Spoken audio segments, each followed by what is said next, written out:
Oke, geng, kali ini kita bakal ngebahas soal update mengenai demo di negara kita Indonesia. Dari kemarin kita kan membahas soal demo yang terjadi di Jakarta, ya kan? Nah, namun kalian harus tahu ternyata demo ini tidak terjadi di Jakarta doang. Bahkan rusuh-rusuhnya juga terjadi di luar Jakarta. Dan kali ini gue bakal ngajak kalian untuk sebuah topik ya, yang gak cuma bikin panas di jalanan, tapi juga bikin kita sebagai warga negara harus mikir ulang soal arah moral dan keadilan sosial di negara ini.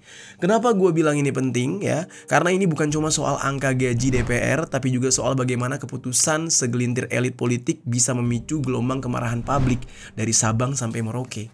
Ya, seperti yang kita tahu ya, salah satu pemicu kenapa demonya sehancur ini adalah mulut anggota dewannya dan kelakuan anggota dewannya. Ada yang joget-joget, ada yang ngatain tolol, dan lain-lain. Belakangan ini ya, kita disuguhi oleh berita soal rencana kenaikan gaji dan tunjangan DPR, dan udah sempat kita bahas kemarin. Nah, padahal kondisi ekonomi negara kita ya, bagi rakyat yang lagi melarat sekarang, harga bahan pokok naik, lapangan kerja semakin sempit, dan subsidi semakin seret ya, keputusan ini terasa kayak anjim banget gitu ya. Nggak banget gitu buat kita. Sakit banget rasanya. Gak heran ya geng, kenapa demonya pecah banget di mana-mana. Mulai dari buruh di Tangerang, Banten, mahasiswa di Bekasi, komunitas sipil di Medan, sampai warga masyarakat di Pati yang turun ke jalan dengan satu suara, yaitu batalkan kenaikan gaji DPR. Aksi unjuk rasa menolak kenaikan tunjangan anggota DPR RI di depan gedung DPRD Sumatera Utara berujung ricuh. Sejumlah mahasiswa terlibat saling dorong dengan petugas. Bahkan di media sosial, tagar hashtag DPR 100 juta dan hashtag uang rakyat jadi trending. Ini menunjukkan betapa dalamnya rasa kecewa dan marahnya masyarakat. Dan yang bikin kasus ini makin kompleks adalah kenyataan bahwa DPR yang seharusnya menjadi representasi suara rakyat, tapi ketika mereka malah sibuk menaikkan gaji sendiri di tengah krisis, muncul pertanyaan besar. Sebenarnya suara siapa yang mereka wakili? Nah, apakah ini soal privilege politik yang sudah kelewat batas atau ada sistem yang memang memungkinkan adanya ketimpangan terus terjadi? Di video kali ini, kita akan bahas demo-demo besar yang terjadi di Indonesia akibat kenaikan gaji DPR ini dan ketidakpuasan yang terjadi di beberapa daerah, nggak cuma di Jakarta. Yang mana ini pecah-pecah banget, geng. Gue aja sampai merinding ngelihatnya. Jangan sampai lah ya, ada kejadian-kejadian yang terulang. Dan sebelumnya gue ingatkan kepada teman-teman semua, untuk himbauan-himbauan yang berbau sara, rasis, jangan didengarkan. Karena beberapa hari belakangan gue lihat udah mulai ada himbauan-himbauan untuk menjarah toko-toko masyarakat Tionghoa. Itu sebenarnya nggak boleh. Kenapa? Kalian harus sadar, semua ini bukan untuk keuntungan pribadi. Jadi kekacauan ini bukan untuk ngejarah-jarah sesama masyarakat. Itu sama aja kayak kalian dengan si DPR-nya. Dan kalau misalkan kalian memang menjarah rumahnya DPR, ya itu urusan kalian. Tapi kalau masyarakat biasa kalian jarah juga hanya karena dia berbeda ras dengan kalian, itu salah banget. Karena akhirnya yang menang siapa? Ya di dalam kondisi ini kita udah bisa lihat ya, antara masyarakat sekarang bentroknya sama polisi. Padahal tujuan awalnya adalah memprotes DPR. DPR-nya kemana? Lagi liburan. Nah, jangan sampai udah kalian bentrok sama polisi, DPR-nya liburan, sekarang kalian bentrok sesama masyarakat. Hanya karena beda ras, hanya karena ada himbauan ingin mengulang tragedi 98. Ngapain? Emang 98 bagus? Enggak. Karena gini, gue harus ingatin dulu, 98 itu nggak semua pribumi selamat loh geng. Banyak pribumi yang juga akhirnya meregang nyawa. Jadi kalau kalian berpikir nanti di posisi itu kalian adalah orang yang diuntungkan karena berhasil menjarah Tionghoa, belum tentu. Bisa jadi kalian di bagian atau di part orang yang tewasnya gimana? Atau orang tua kita yang menjadi korban ketika isu SARA ini memuncak, meledak. Kita oke lah ngejarah barang, rasa puas, tapi orang tua kita kena dor lah, kena inilah, segala macam. Nah, makanya jangan deh, sesama masyarakat nggak usah. Tapi kalau misalkan kalian tetap ingin menyuarakan dengan cara kalian terhadap tujuan utamanya yaitu DPR, yaitu urusan kalian. Oke? Nah, itu peringatan gue. Oke, langsung aja nih kita bahas secara lengkap demo-demo yang pecah di berbagai daerah di Indonesia. Halo geng, welcome back to Kamar Jerry.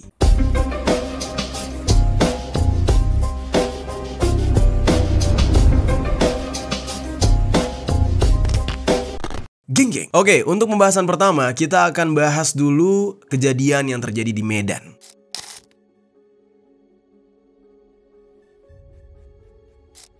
Jadi geng, insiden pertama yang akan kita bahas ini mengenai demo di tanggal 25 Agustus yang terjadi di Medan. Jadi pada saat itu, massa sudah berkumpul di depan gedung DPRD Sumatera Utara yang dihadiri oleh ratusan mahasiswa dari BEM Universitas Sumatera Utara atau USU. Nah, di dalam aksi tersebut, mahasiswa membawa bendera dan spanduk yang berisikan tuntutan mereka. Pimpinan aksi yang bernama Arya itu menyampaikan sejumlah tuntutan ketika berada di atas mobil komando.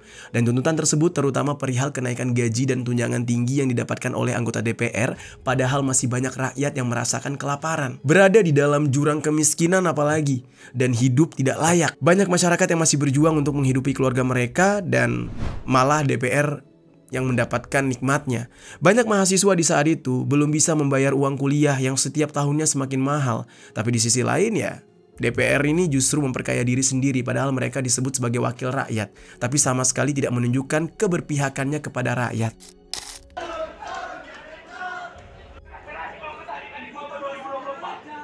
Biaya operasional itu hanya naik 4%, Pak. Nah lalu geng, di aksi tersebut, mahasiswa tidak cuma membawa bendera dan spanduk yang berisikan tuntutan, tapi juga membawa kardus yang berisikan tikus-tikus.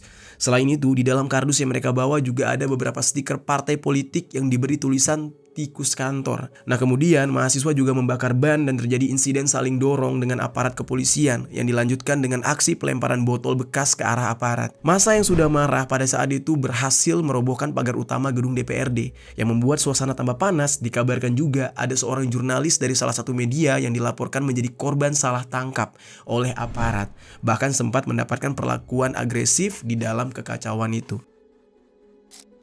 Nah jadi kalau di Jakarta chaosnya itu paling parah ya, paling parahnya di tanggal 28. Nah di Medan justru dari tanggal 25 udah chaos geng. Terus geng, ada sesuatu yang menarik perhatian nih geng, yang gue temuin. Dimana saat demo ini terjadi, itu kan sempat ricuh geng. Nah di saat itu ada satu pagar besi yang roboh dan malah dipretelin sama massa di sana. Saat demo berlangsung panas di depan kantor DPRD Sumut, pagar besi hitam sepanjang lebih dari 3 meter tiba-tiba roboh, menghantam aspal. Bukannya panik atau menjauh, orang-orang yang ada di sana justru gercep langsung mendekat. Mereka jongkok dan mulai membongkar bagian-bagian pagar, yang mana mereka bongkarnya pakai tangan kosong, ada yang pakai batu ya buat diketok, dan akhirnya tuh besi lepas. Ya, di Medan jangan main-main. Kalau ada besi, sikat bray, pompa bray. Nah, yang bikin momen ini jadi viral bukan cuma aksi yang spontanitas itu, tapi juga makna di baliknya. Di tengah tuntutan soal keadilan dan pembubaran DPR, ada warganet yang komen, mengambil kembali. Wah, ini definisi perampasan aset. Yang mana material dari simbol kekuasaan ini kan, yang mana besi pagar itu tadinya jadi pembatas antara rakyat dan wakilnya, berubah menjadi potongan logam yang bisa dijual demi bertahan hidup. Nah ini kan maknanya adalah pagar itu dibuat pakai pajak rakyat. Gitu loh geng. Netizen di saat itu langsung bereaksi. Ada yang mengungkapkan dengan konotasi yang sarkas, bilang sama aja kan, itu baru besi. Kalau duduk di tempat yang sama pasti duit rakyat juga diambil, katanya gitu. Nah ibaratnya tuh kalau posisinya ditukar, si rakyat yang mengambil besi tadi kalau jadi DPR ya mungkin bakal ngejarah juga. Gitulah kata netizen. Dan komentar-komentar ini nunjukin betapa dalamnya rasa frustasi publik terhadap sistem yang dianggap nggak berpihak dan nggak adil di negara ini. Dimana para pejabat-pejabat yang duduk di dalam gedung DPR hidup bergelemangan harta, sementara rakyatnya saat ini sedang kesusahan. Bahkan untuk mencari kerja aja sulit karena sedikitnya lapangan pekerjaan. Ya padahal dulu ya, kita itu dijanjikan akan ada sebanyak 19 juta lapangan pekerjaan. Tapi justru saat ini yang terjadi lebih banyak lapangan pedal ya kan, dibandingkan lapangan kerja. Sampai ada memes-memesnya gitu geng di media sosial. Nah, jadi itu yang terjadi di Medan geng ya. Tuntutan ketidakpuasan publik, termasuk salah satunya adalah tuntutan mereka tentang kenaikan gaji DPR yang mencapai 100 juta per bulan. Nah, selanjutnya kita bakal bahas demo yang lain lagi yang gak kalah besar, yaitu di daerah Bandung.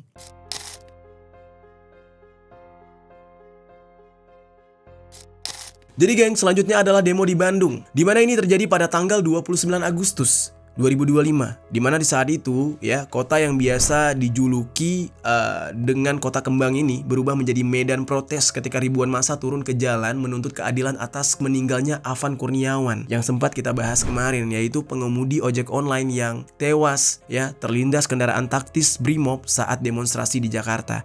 Dan aksi solidaritas ini dimulai sejak pagi, melibatkan mahasiswa dari berbagai kampus, komunitas pengemudi ojol, pelajar, dan warga sipil yang terpanggil oleh viralnya video video insiden tersebut. Titik konsentrasi massa berada di depan gedung DPRD Jawa Barat dan Mapolda Jabar. Di saat itu ya sedang terjadi hujan deras yang mengguyur Bandung, tapi massa tetap bertahan. Mereka meneriakan tuntutan dan membawa poster bertuliskan keadilan untuk Afan dan reformasi polisi sekarang. Nah, sekitar pukul 14.30 suasana mulai memanas dan lemparan batu, botol dan molotov mengarah ke gedung DPRD. Namun situasi memanas setelah upaya massa merengsek masuk dengan merusak pagar besi gedung.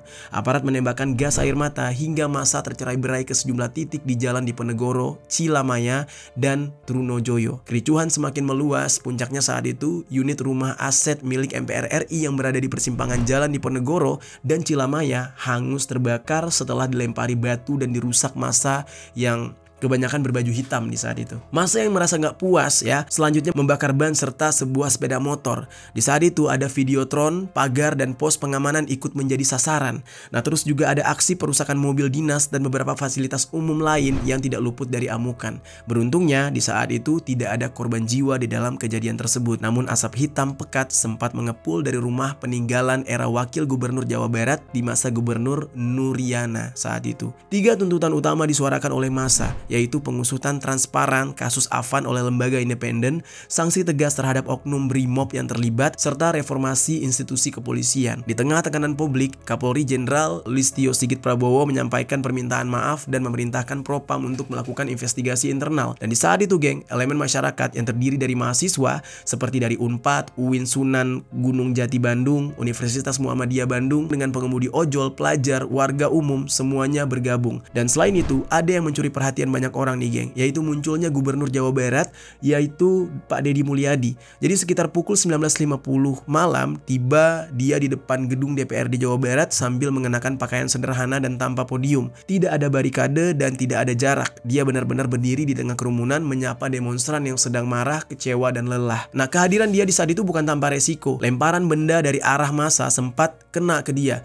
Namun Pak Deddy ini merespon dengan kalimat yang segera viral dan dia tidak melihat itu sebagai lemparan, melainkan sebagai belayan kasih sayang, katanya. Nah, gas air mata yang ditembakkan aparat tidak mengenal jabatan. Pak Deddy terkena imbasnya, matanya sampai merah dan berair. Pak Deddy sempat dibawa ke rumah dinas Sekda Jabar untuk pemulihan. Namun kehadiran Pak Deddy ini sudah terlanjur membuka mata masyarakat tentang seorang gubernur yang ternyata tidak bersembunyi di balik konferensi pers, tetapi justru hadir di titik konflik. Nah, meski di saat itu Pak Deddy tidak datang membawa solusi instan, tapi dia seakan ya bilang kalau pemerintah tidak sepenuhnya absen gitu. Dia berdialog langsung dengan demonstran, menyampaikan empati terhadap insiden penabrakan ojol, yaitu almarhum Afan, dan mengajak massa untuk tetap tertib dalam menyampaikan aspirasi. Dan dia juga mengingatkan bahwa tindakan anarkis seperti pembakaran dan perusakan fasilitas umum justru bakal merugikan masyarakat dan mengabaikan nilai sejarah gitu, geng. Jadinya di saat itu ya masyarakat sedikit redam lah dengan kehadiran Pak Deddy Mulyadi ini. Ini Pak, lalu gimana Pak? Lalu gimana? Mereka nggak mau. Keluarnya apa? Bapak masih apa? Dan keluarnya bubarkan DPR. Nah, jadi kurang lebih begitulah, geng, ya seramnya demo di Bandung yang sampai membakar sebuah rumah. Gak kalah rame, bahkan sampai salah satu orang terkenal di sana ya, Pak Deddy Mulyadi sebagai gubernurnya juga ikut turun bersama massa. Nah, selanjutnya kita akan menuju ke sebuah demo yang mengerikan banget. Ini ngeri banget, terjadi di Makassar ya, Sulawesi Selatan.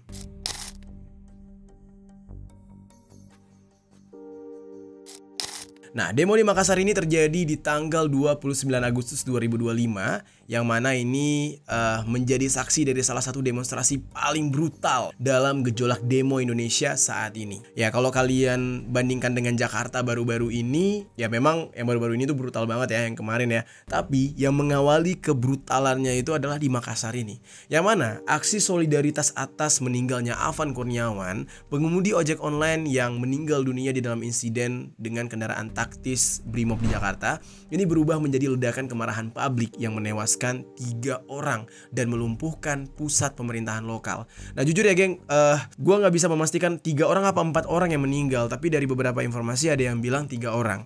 Nah, koreksi gue kalau salah dalam menyampaikan informasi. Jadi geng, kejadian di sana sejak pagi ribuan massa dari berbagai elemen, mulai dari mahasiswa, pengemudi ojol, buruh, sampai warga sipil itu berkumpul di titik-titik strategis, mulai dari Jalan AP Petarani, Urip Sumoharjo, dan Perintis Kemerdekaan. Nah, mereka semua membawa poster bertuliskan "Afan adalah kita" dan "Copot Kapolri sekarang". Dan aksi ini dimulai sebagai bentuk solidaritas nasional menyusul viralnya video insiden Jakarta yang menunjukkan kendaraan taktis Brimob melindas Afan, seorang ojek online. Blokade jalan dilakukan secara sistematis. Jalur Trans Sulawesi lumpuh total. Demonstran menghentikan kendaraan logistik dan membakar ban sebagai simbol perlawanan. Lalu lintas antar provinsi terhenti selama lebih dari 12 jam. Dan tuntutan massa tidak hanya soal keadilan bagi Afan. Mereka juga menuntut pencopotan Kapolri Jenderal Listio Sigit Prabowo. Dan juga meminta reformasi institusi kepolisian dan pembentukan tim independen untuk mengusut kasus meninggalnya Afan, serta perlindungan hukum bagi pengemudi ojol dan pekerja informal. Seruan ini digaungkan melalui pengeras suara, media sosial, dan juga orasi di atas mobil komando. Dan beberapa tokoh lokal turut hadir, termasuk aktivis HAM dan perwakilan serikat pekerja.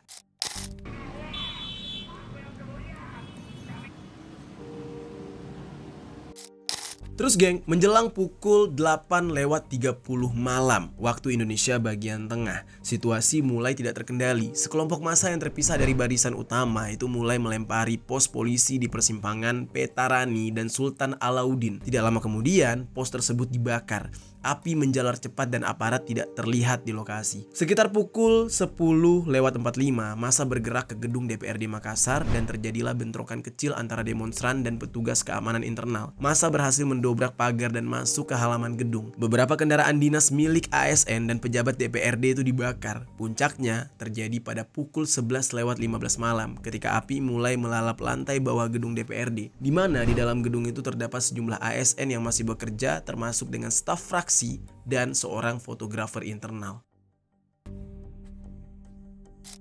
3 orang ini akhirnya meninggal dunia di dalam insiden pembakaran gedung tersebut. Nah, mereka ini diantara lain ada yang bernama Rizal Mahmud atau biasa dipanggil Abai, umur 34 tahun, yang merupakan seorang fotografer DPRD.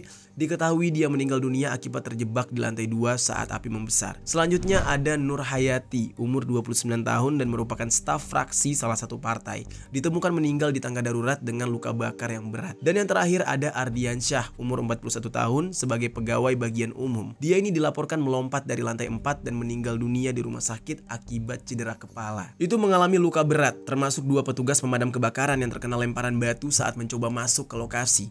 Petugas pemadam sempat ragu masuk karena situasi mencekam. Nah, aparat kepolisian itu nggak terlihat hingga dini hari di sana. Baru sekitar pukul 1 dini hari WITA, ada pasukan TNI yang dikerahkan untuk mengamankan fasilitas vital dan mengevakuasi korban. Di saat itu, Wali Kota Makassar mengeluarkan pernyataan darurat dan menutup seluruh kantor pemerintahan selama 2 hari. Pemerintah Provinsi Sulawesi Selatan menyatakan duka cita dan membentuk tim investigasi bersama Polda Sulawesi Selatan. Gedung DPRD itu rusak berat dan 67 mobil diketahui rusak dan tidak dapat digunakan lagi. Aktivitas pemerintahan lumpuh, sidang APBD ditunda, dan kepercayaan publik terhadap aparat keamanan menurun drastis. Kejadian ini benar-benar membuat gempar banyak orang karena memakan korban. Orang-orang nggak bersalah, nggak ada hubungannya dengan DPR, mereka cuma bekerja sebagai ASN dan nggak ada hubungannya sama polisi, tapi justru mereka yang menjadi korban di dalam tragedi ini. Nah, gimana tuh geng menurut kalian dengan tragedi di Makassar ini?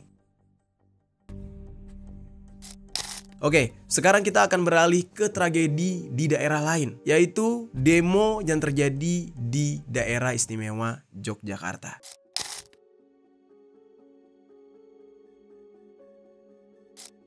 Jadi geng, pada hari Jumat malam, 29 Agustus 2025, Yogyakarta berubah menjadi titik api kemarahan publik. Jadi sebuah aksi yang bertajuk Jogja Memanggil itu pecah di depan markas Polda DIY Sleman, Yogyakarta. Nah, massa yang terdiri dari para mahasiswa, pengemudi ojol, aktivis sipil, dan warga sipil lainnya itu turun ke jalan, membawa satu suara, yaitu keadilan untuk Afan Kurniawan, driver ojol yang tewas dilindas kendaraan taktis Brimob saat demo di Jakarta. Awalnya, memang semuanya berjalan lancar geng, tapi sekitar pukul 7.30 malam, suasana meledak. 2 mobil terbakar di depan gerbang Polda DIY disertai 4 kali suara ledakan yang membuat massa panik. Dinding gerbang dicoret dengan cat semprot merah bertuliskan polisi, PEM, Oke. Polisi menembakkan gas air mata berkali-kali ke arah massa. Beberapa demonstran itu mengalami sesak napas dan yang pingsan juga ada dan sebagian harus dibantu keluar dari kerumunan. Nah, di daerah Ring Road Utara, sebuah mobil polisi yang melintas sempat diamuk massa dan kacanya sampai dipecahkan. Namun geng, ini bukan sekedar aksi balas dendam. Ini adalah ledakan kolektif dari rasa frustasi yang udah lama dipendam oleh masyarakat. Massa menyuarakan 6 tuntutan utama, yaitu mereka meminta untuk mengusut tuntas kasusnya Afan, kasus Kanjuruhan, kasus Gama, selanjutnya ingin pencopotan Kapolri Listio Sigit Prabowo dan menolak kenaikan pajak bumi dan bangunan atau PBB dan menghentikan program makan bergizi gratis atau MBG yang dianggap sebagai pencitraan, serta mereka menolak militerisasi ruang sipil dan mereka meminta untuk diturunkannya Presiden dan DPR serta sahkan RUU perampasan aset. Sebelum aksi, para mahasiswa dari UGM, ISI, UII, dan kampus lain itu sempat konsolidasi di Cikditiro membahas strategi dan narasi. Mereka sepakat ini bukan sekedar solidaritas tapi perlawanan terhadap sistem yang dianggap gagal melindungi rakyat kecil. Nah lalu geng, sekitar jam 22:38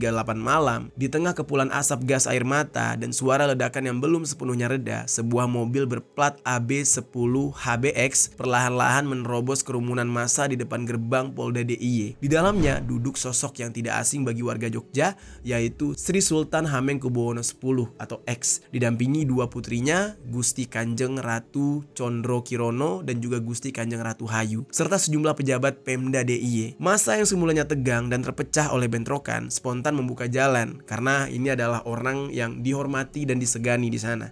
Teriakan memberi jalan, ya.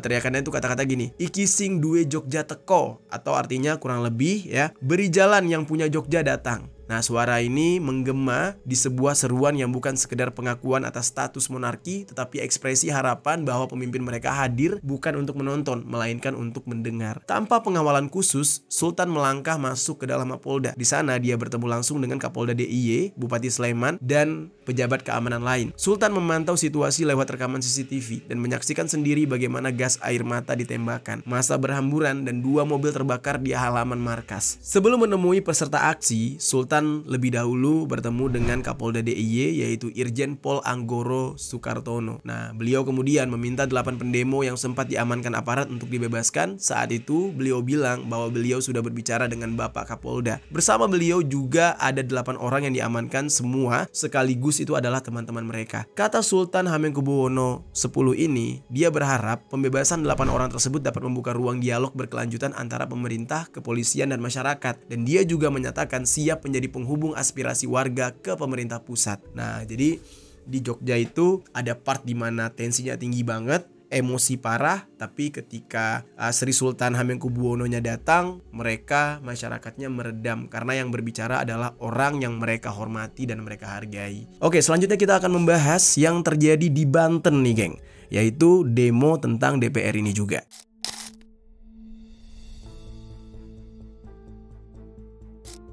Jadi geng, demo selanjutnya ini pecah di daerah Serang, Banten, tepatnya di kawasan pusat pemerintahan Provinsi Banten atau KP3B. Pada hari Kamis tanggal 28 Agustus 2025, yang mana di saat itu ratusan buruh dari Tangerang Raya, mulai dari kota Tangerang, Kabupaten Tangerang, sampai Tangsel, turun ke jalan. Mereka nggak cuma datang buat orasi, tapi juga buat ngasih tuntutan secara langsung ke Gubernur Banten. Tuntutannya adalah mereka meminta agar pemerintah menaikkan upah minimum tahun 2026 sebesar 8,5%, menghapus sistem outsourcing, membentuk Satgas PHK, serta mereka juga menuntut reformasi pajak untuk buruh. Aksi ini bukan bagian dari demo nasional di Jakarta, tapi gerakan lokal. Orang-orang yang ada di sekitar sana aja, yang mana ini digalang oleh berbagai serikat pekerja kayak FS PMI, SPN, dan FS KEP SPSI, dan juga aliansi buruh dari kawasan industri Jawilan Cikande. Mereka mulai kumpul dari pagi di sekretariat FS PMI Jatiuwung, lalu konvoi ke KP3B. Sepanjang jalan mereka teriakan tolak upah murah dan juga outsourcing sama dengan perbudakan modern. Nah, itu menggema lah sepanjang perjalanan mereka. Spanduk mereka dikibarkan, poster tuntutan diangkat tinggi-tinggi, dan sebagian buruh bahkan bawa simbol visual kayak rantai putus dan boneka tikus kantor.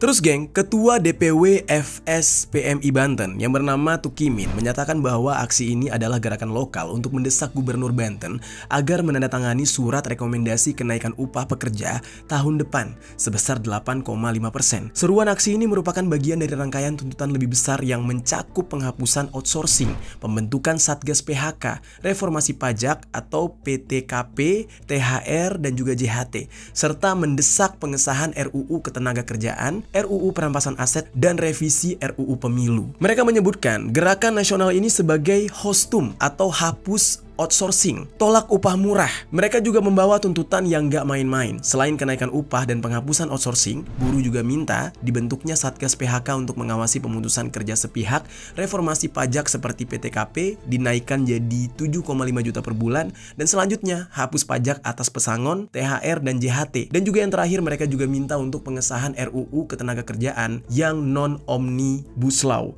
serta RUU Perampasan Aset. Karena takut kondisi semakin gak kondusif, akhirnya Dinas Pendidikan Banten sempat mengeluarkan surat edaran larangan para pelajar untuk ikut demo. Tapi tetap aja ada laporan kalau pelajar sempat ditangkap karena diduga ingin bergabung dalam aksi ini. Ini membuktikan bahwa gerakan buruh sudah mulai menyentuh lapisan masyarakat yang lebih luas. Nah, tapi untungnya di dalam demo ini nggak terjadi kerusuhan yang gimana-gimana banget kayak di Medan ataupun di Jakarta. Jadi masih tergolong tertib. Nah, itu dia geng, salah satu demo yang juga tuntutannya jelas untuk mensejahterakan buruh.